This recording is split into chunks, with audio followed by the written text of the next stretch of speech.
Vážení posluchači, vážení diváci, vítejte u dalšího dílu podcastu Beyond Horizons by Elite Voyage. Dnes mám velkou čest přivítat Branislavu Grbić, Global Director of Sales ze skupiny Rosewood Hotels. A bude tak mým prvním hostem, se kterým si budu povídat anglicky.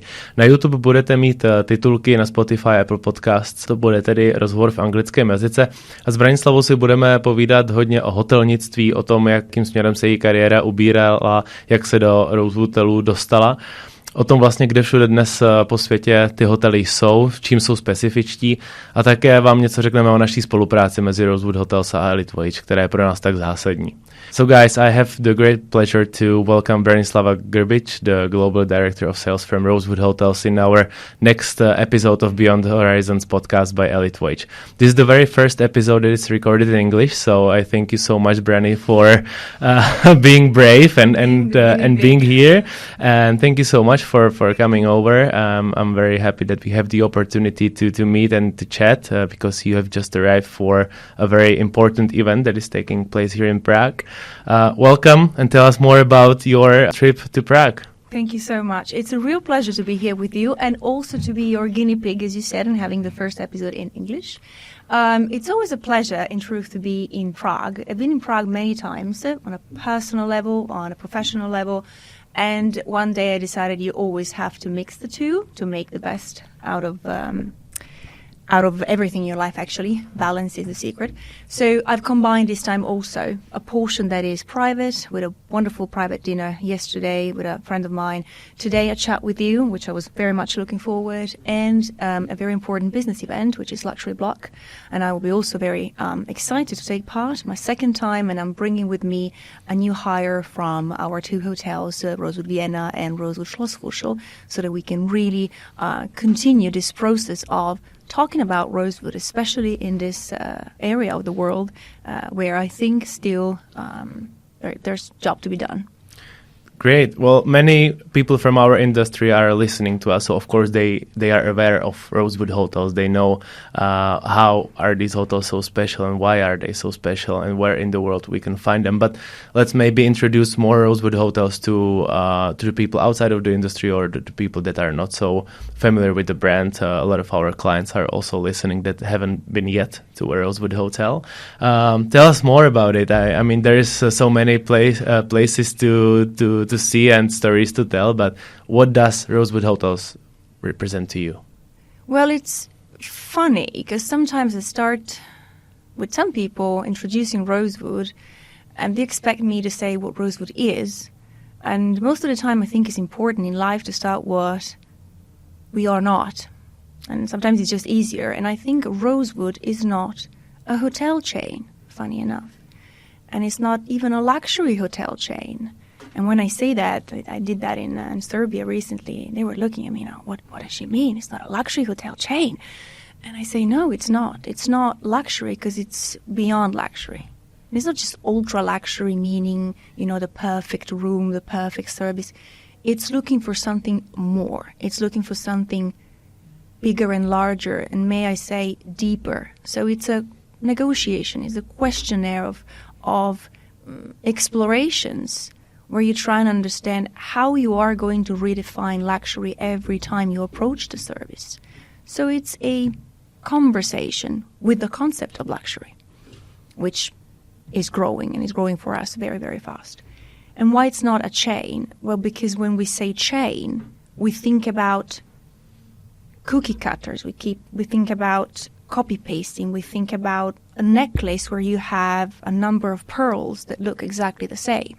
Well, this is the furthest thing from Rosewood that I could ever possibly know. So I like to define Rosewood, well, it's a collection, but more than anything, it's, let's say, a collection of love letters to the destinations. And I say this, as funny as it might seem, because what really matters to us when we, stand behind a hotel, evaluate a new development, and then realize a project in each destination is truly to write a love letter about the city, is to get into the history, the art, the culture, the jokes, the folklore, the activities that made that culture so special and so unique, and study about that years before we get into the destination, and then try to answer the question, how would that culture, city, that community look like if it had the chance to be a hotel? And then we try to deliver. So when I say a love letter, means getting the time to know about the culture, getting the time to know about these communities, getting the time to know about how life flows, and then create a hotel that is based on that, it's fully immersed in that and delivers that feeling of being Parisian, of being in Laos, of being in Madrid. And it's actually a bridge between that community and their history and the client and the guest. And it allows for connection to happen, which I think it's the very basic fabric of travel. Travel is not moving from point A to point B. It's not a physical activity. It's not a movement, right? It's what happens in between, is the transformation, the change, the connection you made, and how those things change you. So Rosewood is really trying to get in that space, in that middle space between point A and point B, and allowing communities around the world and histories around the world to come together at a highest level, offering on a platter to the guest an experience that is meaningful and that is easy to absorb, in a way for them to really connect with everything that surrounds them and change their lives. And this is not like a bold statement. We don't want to save them, but we want to offer them the opportunity to come back to their place a different person, to go back to their location and look at that same location with new eyes, because they had the opportunity to truly, deeply connect. And that happens when you are surrounded by exploration. So when I think about our hotels, and it makes no difference where they are, every single element, the curtains, the wardrobe of our people,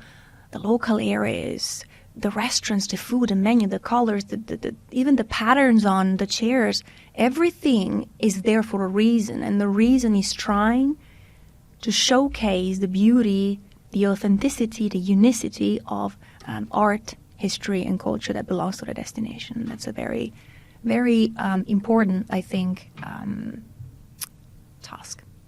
It was a beautiful words about, I think, the philosophy that is hidden in the words sense of place. Correct.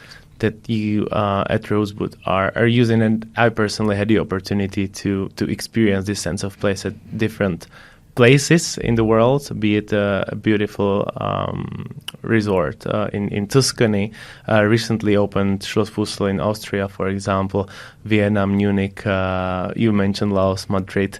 How many hotels do you have right now? Because I apologize, I do not know the number. Don't worry, currently. I'm here for that as well. So Rosewood is currently a collection of 36 hotels. But the amazing thing is that we are planning on a very consistent growth. We are looking to open another 20 in the next few years, and it is going to be sort of balanced through the three macro regions we have. Now imagine half of the collection is situated in the Americas, right? So we've got 8 hotels in North America, we've got 4 in the Caribbean, 4 between Americas, so I would say Sao Paulo and Mexico. And then we have a pipeline there of roughly 5 hotels. The rest of the collection is located between Europe and Asia Pacific. So we have another 7 hotels in Europe with another 6, 7 upcoming, and then Asia comes up with the biggest chunk because obviously we are owned by a family, a Hong Kong family, and the pipeline there is also one of the biggest and strongest. Is this ambitious expansion and the philosophy of sense of place one of the biggest reasons why you decided to join Rosewood a couple of years ago? It was, like every decision in life, a complex decision. Now, you have to know that I was coming from a long, long time working for Four Seasons in several roles through operations and sales. And it's an amazing brand. I would say they treat their people really the best way. And for everybody who works there, I think it's a tough decision to, decide to go. They really make you feel like part of a family, look after you. But I think there's also a quest for learning. There's also a quest for growing. And I was hearing so much about Rosewood from friends, from colleagues, even from, strangers sometimes or clients. And it was coming up as, oh, I've been there. And so I started to be curious. And then I had a connection inside who really was telling stories from her heart, from her experience. And I just loved it. I loved the female component of it. There's important roles that are covered by strong, amazing women.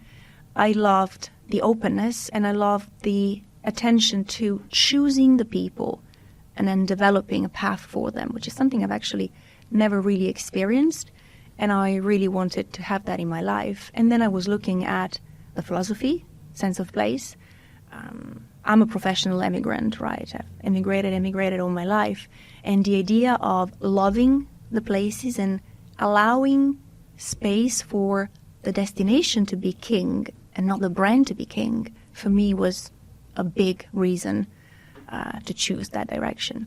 And then obviously the growth, right? So I think today Rosewood is the fastest growing ultra-luxury collection when we talk about number of hotels open and then number of hotels that we are going to open. The ratio is incredible. We started out of 25 and moving into, I think, 60 or 70 in the next 5 to 10 years.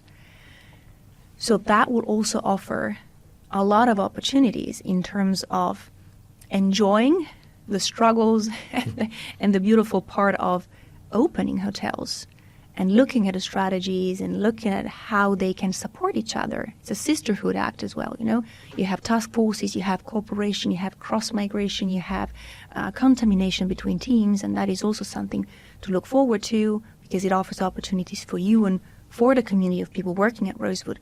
So there's a lot of components when you have a strong leadership, a kind leadership, a meaningful project, and the idea of turning around the table, so putting people, their experiences, and the destinations at forefront. I think it's an explosive combo. Of course, I wanted to go for it. Yeah, you mentioned Four Seasons. You've been in the industry for some years now. Yeah, but I just wanted to ask you because I had different interesting guests, which were Czech hoteliers, and we were discussing, if it was hospitality from the very beginning, something that they wanted to do, or just how it kind of evolved during their lives, how they got into the industry. How was the journey for you? Oh, yeah. I am probably in the second group, the hustlers, or the one that, arrived there, not by chance, but by design of life. Sometimes life is what happens to you when you're trying to do your thing. And I was trying to do my thing, and it was a very different thing. And then hospitality came calling, and service came calling, and it was a very loud, very warm song. So I guess I heard it and I went. So I was always meant to be a professor. I was always meant to be a bookworm, writer, somebody who would, open a door and teach a class. And I did start as an assistant professor in south of France, in Nice, looking after 14 classes and teaching linguistics and history of art. And that was a very important experience because it really allows you to learn how to connect with an audience that, as you know, age 20, it's not necessarily willing. But it wasn't my path. When I was called to decide, really, do you want a contract and continue doing that for the rest of your life? I said no. And I said no, and I moved back to Italy, where I actually joined the fashion industry. I was working as a PR person, and I was looking after the photo shoots for different brands, such as Dolce & Gabbana, Stuff International, which was producing for Maison Martin Margiela, and Just Cavalli, and the Empire of Renzo Rosso. And that was also a very important experience because it gives you the opportunity not to interact with a specific audience, but to interact with a specific media and channel. And it's a fabulous, glittering world. I personally, and I know this is a personal thing, struggled in really finding a meaningful way for me to contribute. I can read quantum physics for hours. Vogue is a bit more difficult for me to read for more than 15 minutes. So I think, as usual, a lot to learn. And then I moved on. But funny enough, while I was searching for the next chapter, and I think I'm an explorer in that. I'm not afraid of a good change. I'm not afraid of new skills. I'm not afraid of stepping back, stepping aside. A good friend of mine during a dinner, I usually think good things happen during dinners with friends, told me, why don't you consider hospitality, luxury hospitality? And for some reason, that was enough. From that night, I started thinking about it. I had a series of interviews, and I met an amazing person, which is Mr. Patrizio Cipollini, who's not with us anymore, but he is and was the general manager of the Four Seasons in Florence. And he really was the person, the one pair of eyes convincing me that there was a living organism, an entire world inside a hotel. And it was sort of a factory of happiness, factory of magic. And if you and all the people around you as a team work together, you could just produce the best memories for a lot of people. And it looked like a mixture of, I don't know, like a theater company getting their best line, getting their best efforts, trying, rehearsing, and putting up the most amazing show. But it wasn't fake. It was really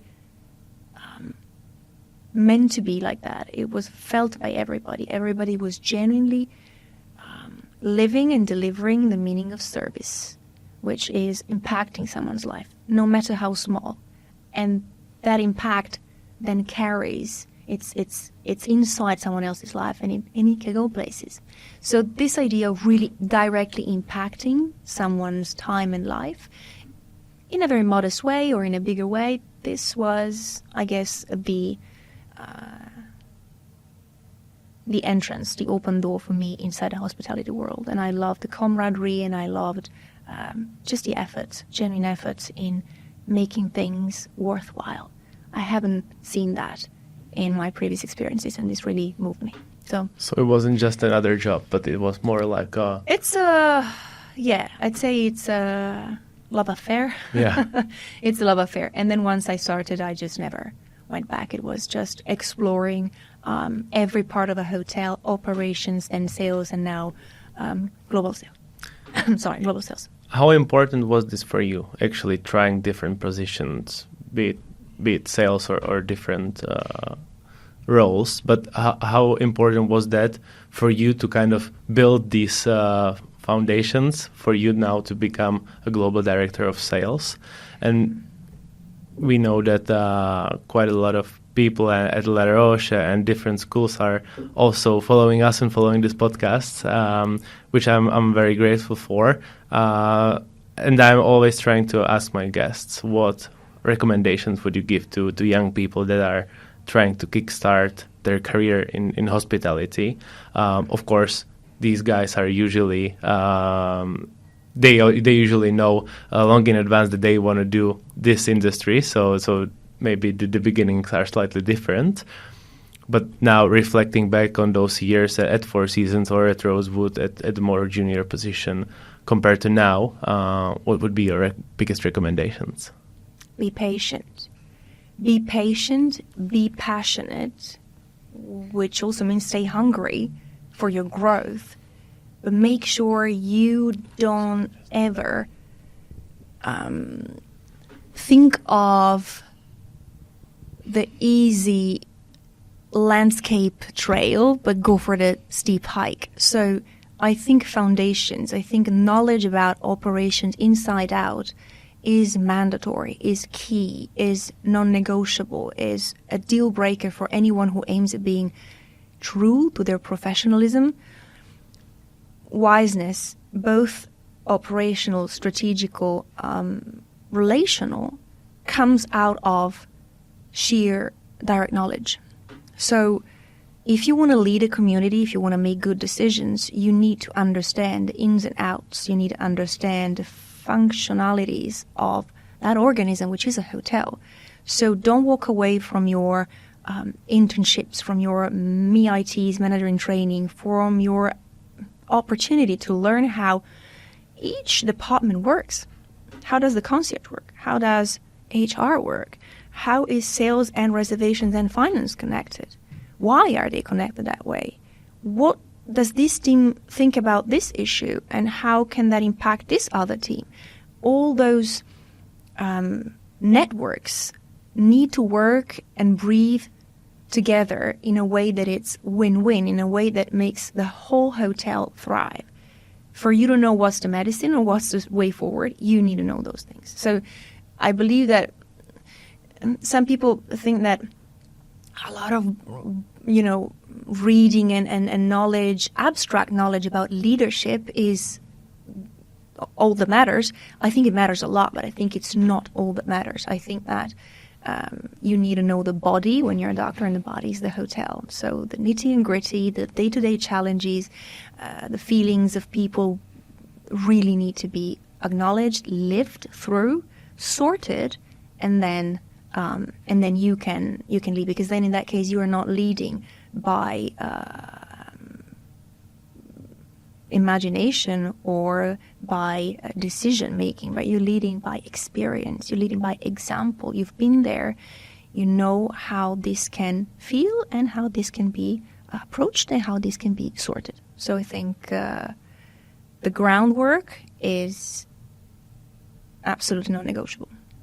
Is Rosewood Hotels looking for new talent currently? Always. New talent is the most precious thing, I think, not only in the past, it is today, and it will be in the future.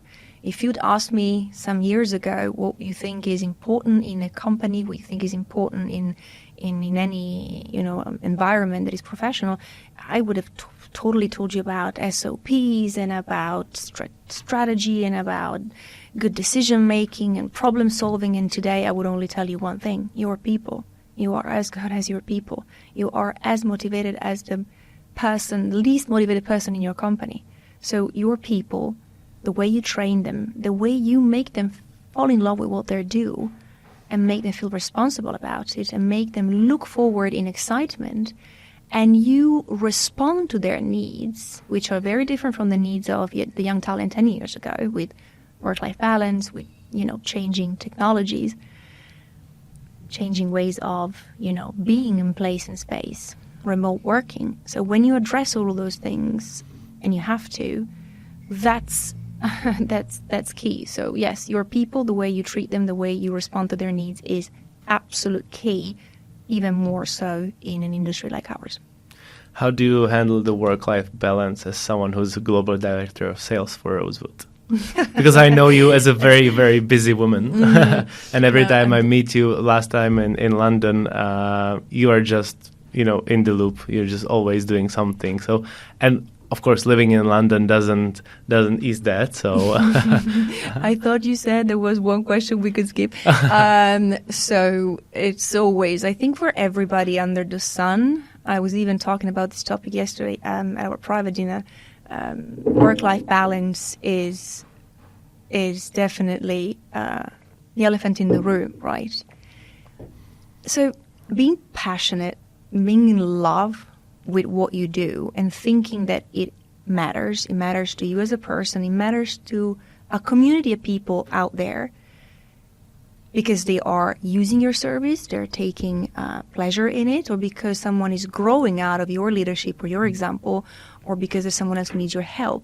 Those are elements that support you and help you thrive even when you are in a moment of really high intensity. And that's why I always say you have to come back to what matters to you, when even like as a routine in the morning, concentrate on the impact of what you're doing, and this recharges you automatically, at least a little bit. Then, of course, a healthy routine, exercising, which always comes like you have to take the pill, but it does do the job as well. So I think healthy routines, really sticking to them and really coming back every day and every night at what matters and why does that matter to you and how does that matter. As a simple exercise, 3 sentences. it really helps you stay focused. Just remember our lifetime is short, right? So we really want to make the moments we have at our disposal to count, to make a difference, really meaningful. And so I think this helps. And then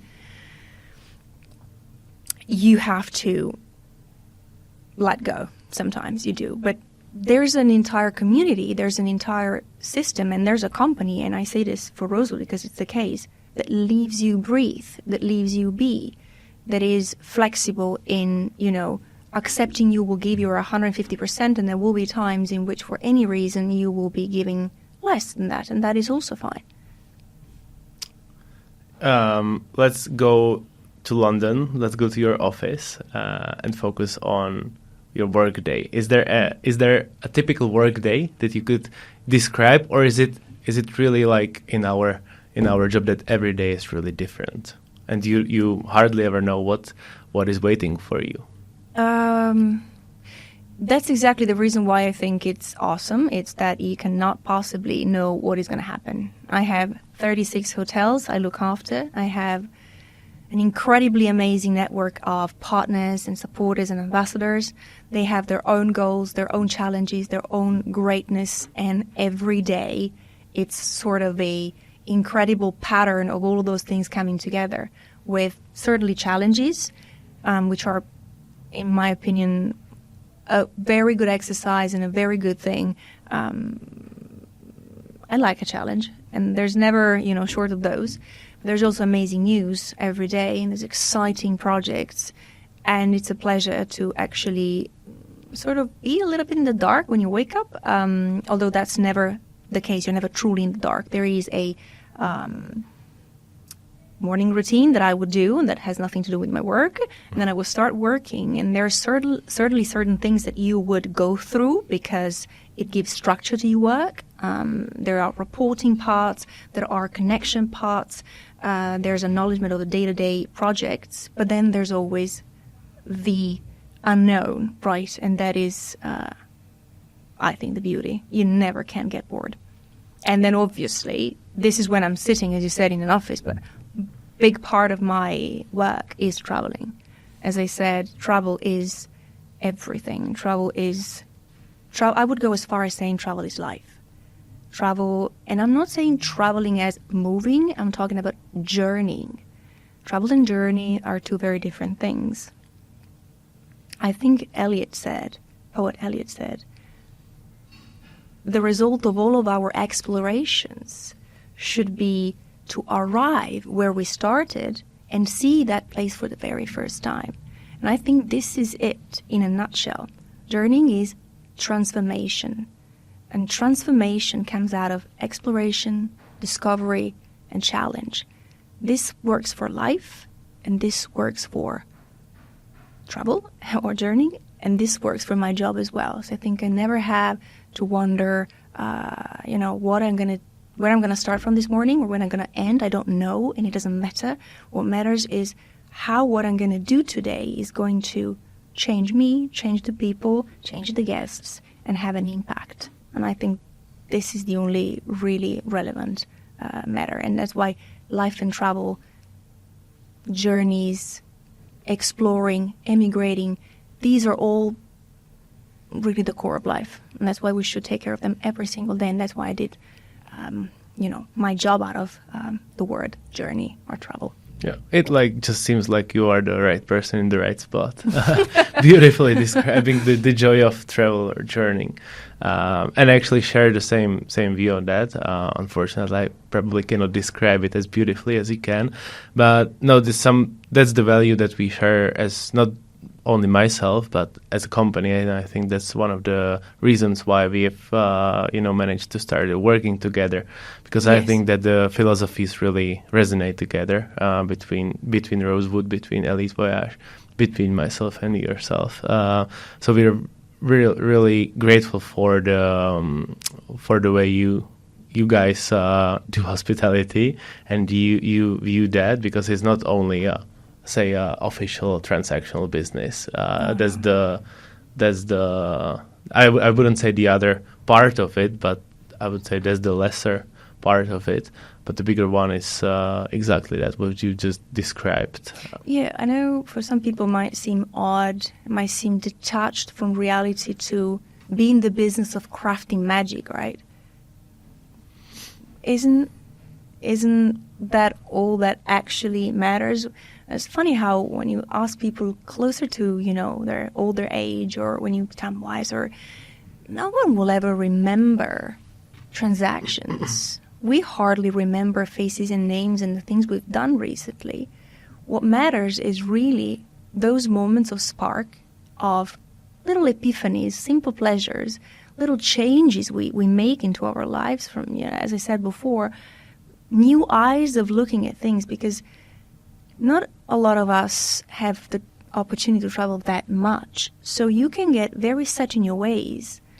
And there needs to be something that allows you to look at your life, at yourself, at your community in a different way. And that only can happen when exploration is there.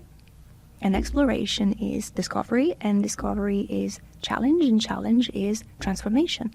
And it's a circle, right? And you get that only when you allow yourself to let the diversity come through. So we need to move, not, as I said, move from point A to B. We need to open ourselves up to experiences, and hotels need to allow us to do that quickly, promptly, beautifully. And that's why sense of place philosophy, again, really resonates with not only my job, the way I like to work, but my life. We need to build bridges with every single culture so that we can change the way we look at the things we already know, because there's so much more than just what we see at first glance.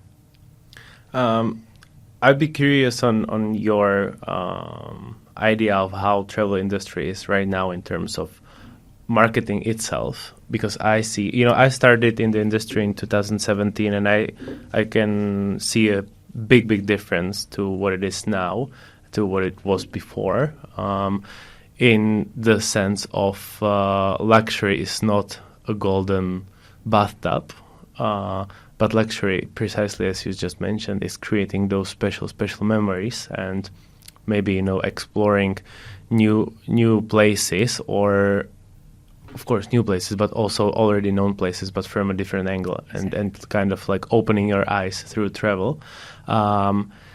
And that's like I still of course see a lot of companies, and I'm not going to name them, but they are still promoting travel as in luxury is business class, luxury is this and that. What's your personal view on? I think our industry in a very, very important, delicate, fragile and special moment at the same time. It's the time of coming back to the studio room and saying, okay, guys, things are changing. Things are moving in a different direction. The world as such, socially, geographically, politically, is in a different spot. Technically, is in a different spot. There's so much more that people are looking for, because there are giant needs behind that are literally surfacing. Solitude, social media, the emptiness of meaning. So people are questioning themselves. And we live in really incredible times where there's a lot of challenges on the horizon, not many answers, a lot of questions. And they would go, questions are the defining element of the current era. We're all questioning ourselves because there's so much to doubt. There's so much we don't know. There's so much coming up to us and we have no answers. And I think this is a great spot, the spot of questions. So the luxury industry has a lot of open questions these days. What does it mean? First of all, what does it mean, luxury today? How can we marry whatever idea of luxury we choose with sustainability? Does that even make sense? Is there a space, a semantic field where those two can live together? Sustainability, taking care of the planet, and luxury and exclusivity. And how does that, for many, many years, the back scene of, ultra luxury had a component of waste. How does that move along with the green needs we have? Very harsh, very, very steep targets. How do we attract and how do we keep talent? How do we, allow people to come in and feel empowered and feel they have a path to follow and feel part of a community? How do we fill that void of being connected? Are we able to do that? How do we impact our communities? How do we stand up for equal opportunities to access knowledge and wealth? I think there's a lot of, as I said, questions that hospitality and luxury hospitality are currently evaluating to be able to move forward in a meaningful way, to be able to do good business, not only business, but good business. And I think that the luxury collections that will be successful in the future will be those that are able to redefine luxury in a way that it is finally meaningful. There is a massive void of meaning, and once you fill that void and you allow people to find places and spaces where they are able to reinvent themselves, connect with others, that is the moment they can feel really special. I think sometimes there was also a discussion about addiction, and we were talking about addiction as a curse and as something very negative. But the opposite of addiction, I think, is not non-addiction, is connection. The moment everybody feels connected, the moment everybody feels valued, that's the moment where magic really happens. So how is a company, and especially luxury hospitality company, able to, deliver that sense of meaning, that sense of connection, that sense of giving value to the place and the people in it? Once you figure out that algorithm, then you're getting closer to a model that can be really successful, because the challenges that will be in the future are vast, and they have in their talent acquisition, purpose-driven programs, and a very different, meaning to luxury than just, as you said, the bathtub. What is luxury is really a philosophical question, and we could be talking about it for hours, I would say. I think that it's about how conscious you are with your money as a client, and for us as a travel company, we need to inspire these people and clients how consciously, it's a hard word, spend their money and support these topics, because like you just mentioned, sustainability. I feel like this word has already been raped many times by a lot of companies that are not sustainable at all. So everybody wants to be sustainable just because it's a trend now, but only a few companies do something about it. I quite often share my opinions on LinkedIn on over-tourism and how big of a problem it actually is in Europe, mainly in cities like Barcelona or Mallorca, because I personally look more into the social sustainability, which is empowering local communities, and it doesn't need to be a tribe in the rainforest of Brazil. We can just mention the example of Mallorcan people that are not able to afford housing because the prices are just out of the roof because of the short rentals and so on. So that's another value that I really like about Rosewood Hotels, is how you are guys supporting this, and maybe you can give us a few examples on that. What I like about us and sustainability is that we're being very, and not transparent is another very raped word, as you said, but we're being humble about it. We will, it's not about massive projects and just an empty phrase of we're doing sustainability, circular hospitality. We go and tell you it is difficult to put luxury expectations and deliveries and pair them magically and beautifully and smoothly into zero net carbon emissions in a jiffy. Impossible. Lying. That's not the case. It's a process. So what I like about us is we put realistic measure and goals, and we just measure ourselves towards them, track our progress, and don't give up, even if the results at the beginning were not as stellar something that maybe somebody else will never share because it feels a bit small. It has to be big, and it has to be big quick. No, because not even the countries are able to, we know about the Paris Agreement 2015, we all agreed, and yet we're struggling. Well, actually, we're not even sure we're going to make the bold claims we decided to. But what matters is do not give up. Take it as a serious commitment, no matter how small and difficult every little piece of progress is. So we really went about having two major programs. We call them Rosewood Sustain and Rosewood Empowers.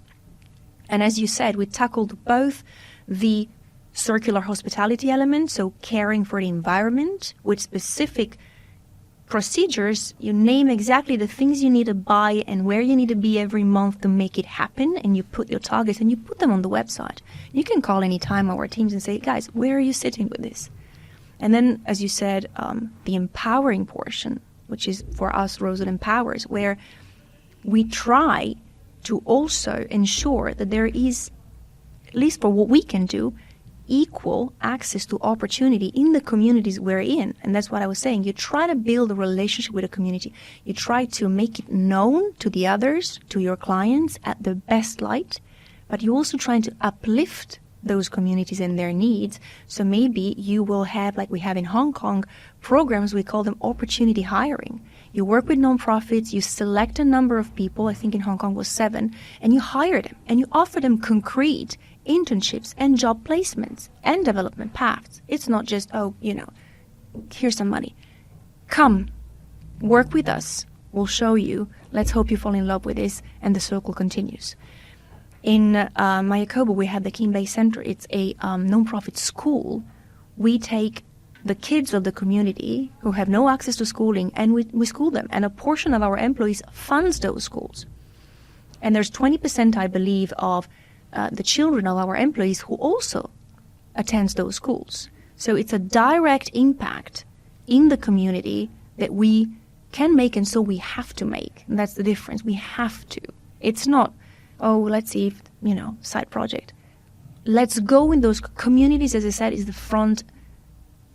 It's at the front of all of our actions, be it showcasing the culture, be it supporting the communities, building the connections, because connection is truly the key word. Out of connections comes everything. Comes the challenge we need, comes the information we need our guests to incorporate to go back to their places enriched, and it's also a bridge for us to support those communities and be sustainable in that way. And obviously, as I said, we share our targets. By end of 2025, there will be a 25% decrease. It's not 90 or 100. It's a 25. And somebody might say, that sounds small to me. Try it. 25% less energy use, 25% less water usage.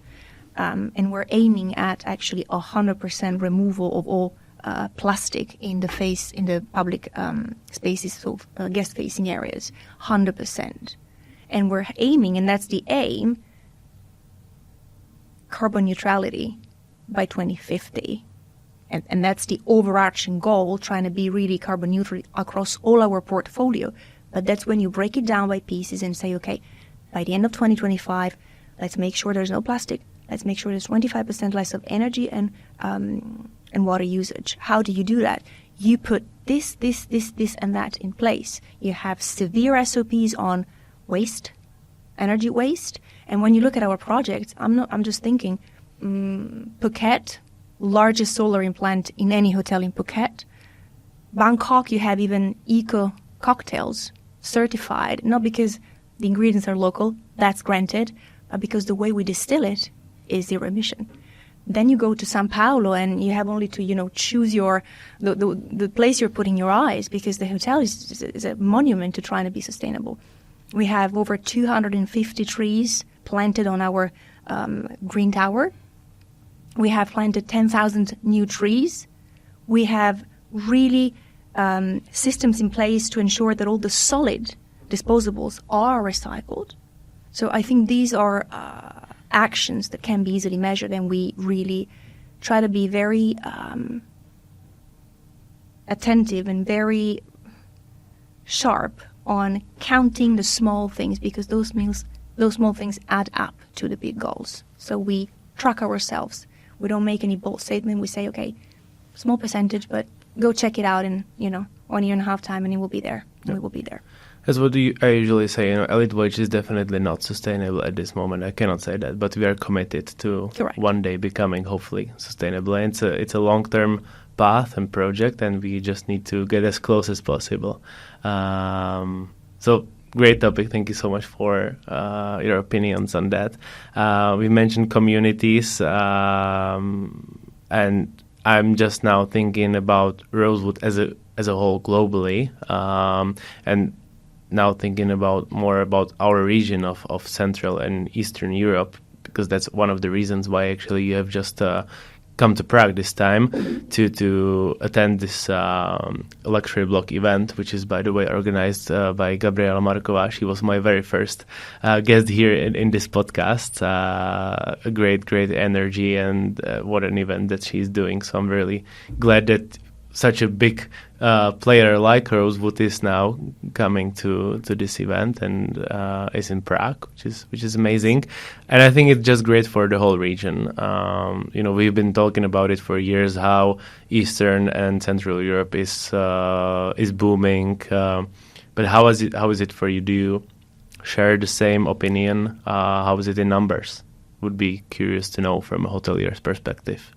It is a region to watch. It is a region to invest. And for me, investment doesn't mean, it means fostering connections. It's allowing the players, the various ambassadors, the partners, actually just the people, to know you and to know what you do and to know they can trust you, and just to, invest in the human capital.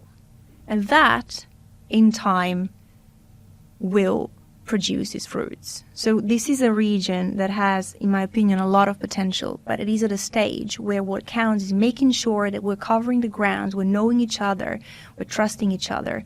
It's not to be rushed, and I think still needs to appreciate, at least I'm speaking for Rosewood, because I do believe it's a brand that doesn't have a massive halo in the region. It's also because of our portfolio, right? We don't have physical places to showcase our philosophy and who we are and how we do and how we go about luxury in this region, nor it happens in, the southern part in Turkey. So there's no surrounding areas for you, maybe Greece, nothing there either, that will sort of give you a concrete understanding or proof of who we are. So for me specifically, it's an area of growth. But growth for me doesn't start with opening a hotel right behind your back. It starts with connection. And I will always come back to this word.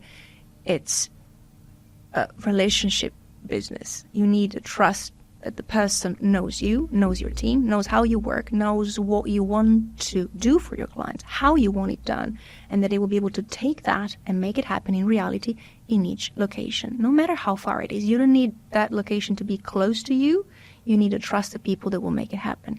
So I would say it's a moment of relationship building and allowing you all guys to experience our portfolio across the globe, so that the idea you have about a brand and the experience you're about to make match. That's something that I can see from a first-person perspective, because we have started working together very closely. Actually, a couple of years ago, we have enjoyed 2024 as a Rosewood Elite agency, which is a big honor for us, and we see how our guests are satisfied with their Rosewood experiences. So we're very happy for that. Also the special care that you guys are giving our class as an elite. Well, you members. are our first Rosewood Elite agency in the area, and obviously in Czech Republic. So we're very proud of that. And as I was saying, it's not about the numbers. It really is about transparency, ensuring that we understand each other and that the way we do and go about our goals matches, and we can really deliver together the best possible experience for the guest. And we do it behind the scene. It's really like rolling up our sleeves and working as a team. And I always come back to the metaphor of theater. You're putting up a show, and you need to know your co-actors in there. So this is what you need, and this takes time. It's not about, let me just have a list of the agencies that produce a lot, and you will discover they are sitting in America. Yes, of course they are sitting in America. They're not maybe sitting in Eastern Europe. There's not a thick list. But what about the way they do business? And I will never be ashamed of saying that I have found in Eastern Europe partners that are so committed to excellence, and they have such a diligent, humble, amazing way of approaching the work and us, hoteliers, that it's second to none. So that's a partnership. It's not, let's read the numbers and make decisions based on that. It's, let's choose the people again, and let's wait and plant the seed and look forward for the plant to grow. Because it's only a matter of time. When you have a collection like ours that is growing, and it's including the area in the growth path, it's just a matter of time. But I want the very important part of it, which is the people, to be there. And that's why I am here, because it's truly about just knowing each other. Yeah, and the hotel development goes hand in hand with what we just discussed. I didn't want to name all of the 38 properties, but maybe we can just focus on Europe, because, of course, it's the closest to home, the properties here, and probably the easiest way for maybe people that are not familiar yet with the Rosewood hotels to experience it and to try it. I personally, from my travels, must say that I recommend to anyone coming to Castiglione del Bosco in Tuscany, which is just like, I'm out of the words. Like, it's just so it's amazing. Not even a hotel. It's like a village, like, oh my God. And it's a shame that I don't have time to learn golf, because if I was able to play golf, I think I would have enjoyed even more, because, just a beautiful, beautiful place. And then just the recently opened Schloss Fussel in Austria, which is about not even 5 hours drive from Prague. So I think that this regional news and then the new openings will greatly help also in building the Rosewood name and in offering the Rosewood experience in Europe. Are there any, of course I know about the pipeline, but tell us what is officially coming up. 5 trailers, trailer time. Yes. So you said it very rightly. Europe is, I think, just in the backyard. So easier for everybody to relate to when they learn about a brand. And as I was saying before, the biggest portion of our collection is sitting in the Americas, with 16 of them, while the smallest part is sitting in Europe. But it's not funny, it's how it works. The largest pipeline is the one in Europe, just to support this region, such an important region. And that's why we are really focusing on Europe. So currently in Europe, we have 7 hotels open. Let's start geographically, making it easier. Now I'm going to go with Italy. As you mentioned, Rosewood Castiglione del Bosco in Tuscany, so sitting in UNESCO region, right, the Val d'Orcia. And that's the only one currently that's, I call it a countryside resort, because every other hotel is a city hotel. And that's something we are working on. We are looking at developing the resort portion in Europe, the ski portion in Europe, the retreat portion in Europe. How do you consider Schloss Fussel? Well, that's our very first lake resort. Lake resort, okay. So we have a countryside resort and the lake resort. We are looking forward to our first beach resort in Europe, which is going to be 2026, and it's going to be the Blue Palace, Rosewood Blue Palace. It's a takeover. I'm sure you are well aware of what it was before, the Blue Palace. Yes, and that's another reason why I'm so excited that it gets a renovation. Very close to close to you. So that's Crete. So we have Rosewood Castiglione del Bosco in Tuscany, the amazing one and only, which is not the brand, but it's because it is the one and only hotel that I consider in Paris, and that's Hotel de Crillon. And then we have Rosewood London in Holborn. We then have Rosewood Vienna, Rosewood Munich, also recently opened, Rosewood Villa Magna in Madrid. The very last addition is Rosewood Schloss Fussel, as you say, sitting by the banks of the lake Fussel. And you know the color of that lake, which I thought if they told me it cures some illness, I would have totally believed it, because the water is of a turquoise that I've only seen in Italy in very high up alpine lake. It's called Sorapis, and that's the only one that I can reconnect to the Fushë Lake in terms of the color of the water, which is fluorescent turquoise. It's super beautiful. So 2025, what are the next openings coming up? So we're going to open up the year with Rosewood Amsterdam, which happens to occupy the ex-court of justice of the city, and it's in the Canal district. It's going to be the last hotel that the city will have the pleasure of having, and the city has capped the number of new hotels. So Rosewood will be the last grand opening, unless then there is a conversion. But in terms of new hotels, that is that. Successfully, we will also hopefully manage to deliver the Chancery Rosewood, which is our second hotel in London, the first being in Holborn, Covent Garden area. This will sit in the very heart of Mayfair. Grosvenor Square, number 30. Beautiful, stunning ex-US Embassy building, listed Grade 2. We're going to focus not only on the size of the rooms, but we are trying to make it really valuable when it comes to communal exchange. So the culinary journeys, the outlets for F&B will be spectacular. High ceilings, truly embracing the community. It's going to be a social hub more than anything else. We then will go into Doha. That's another opening next year. Pretty much looking forward. Stunning 2 towers building, looking like a coral reef. Will have everything you need, double of everything you need, pretty much. Moving on to Japan. Rosewood Miyakojima, sitting in Okinawa, first resort of that caliber in the island. And that's, again, what we hope to give another point of view. Japan has been a very specific way of traveling with Kyoto and Tokyo, and now we're adding up a resort. We're adding a destination that doesn't necessarily fit in the usual pattern of how do you see Japan. You see it with the neon lights, you see it in an urban environment. Here we're going to the beach.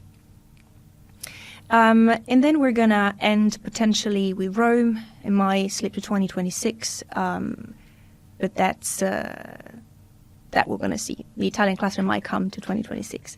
There will be also another opening, which is Rosewood Mandarina in Riviera Nayarit.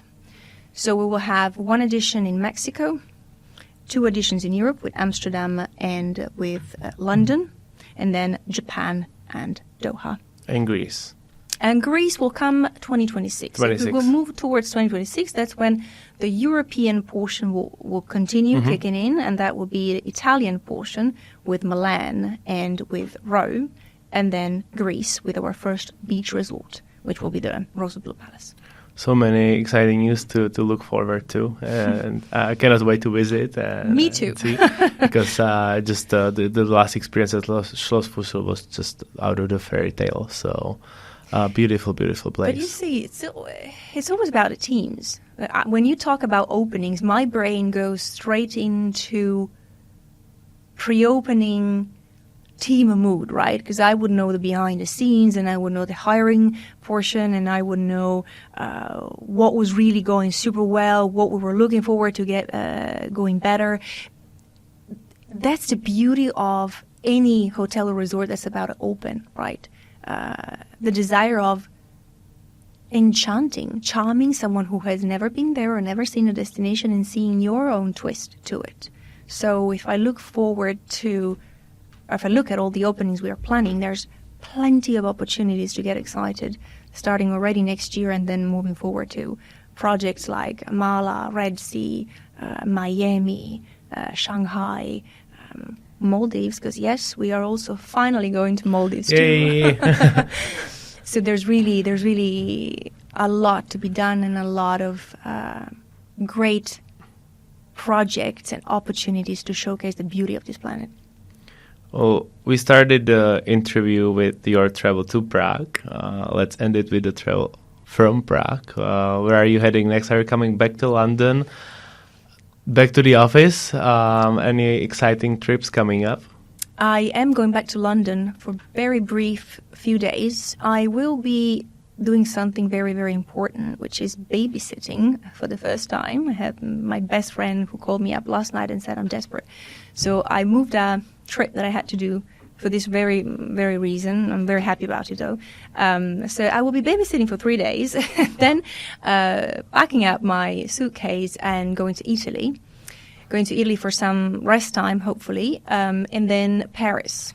A little trip to Hôtel de Crillon, just to see how everybody's doing, how our amazing partnership on the culinary part are going, which we're very happy. By the way, since we are in Paris, how was the Olympics for Crillon? Stunning. I mean, it was just right. Not too much, not too little. The hotel was running at full occupancy, but in a way, we were happy we didn't take much of the official Olympics business, because those folks are not necessarily reliable. But it was, I think, an amazing time for Parisians as well for the first time. No one complaining. The business was exactly where we wanted it to be. It's not always the case, but on this occasion it was. So Paris, and then I would happily go back hiking in the Dolomites, which is what I really like to do when I'm not on a business trip or visiting one of the Rosewood hotels around the world. It's just a physical challenge I like. Because we all know that, right? We eat amazing things. We make it easy for ourselves.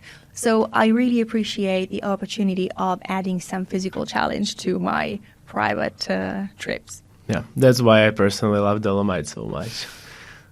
Next time, the South Tyrol cuisine combined with all the hikes and the biking. Yeah, it makes you feel less guilty, right? Yeah, like 2,000 it's a good combination. Hike, exactly, like your sausage, then it feels like, yeah, I can afford this. Yeah, that's right. Any bucket list trip? China, Shanghai, and Japan as well. I think that we were talking before, you need an opportunity for challenge, you need an opportunity for awe, for discovery. And I think the furthest away the culture, the biggest the opportunity for you to change your perspective and try to get outside your comfort zone. I know we've got ChatGPT, I know we've got translators, so going to China and trying the hard way, which I wanted to do, and when I say that, I mean no translator, just let's go. Just want to go on your own? Just want to go on your own, try to see how that goes. Not possible. You have so much. It will still help you in smoothing it up.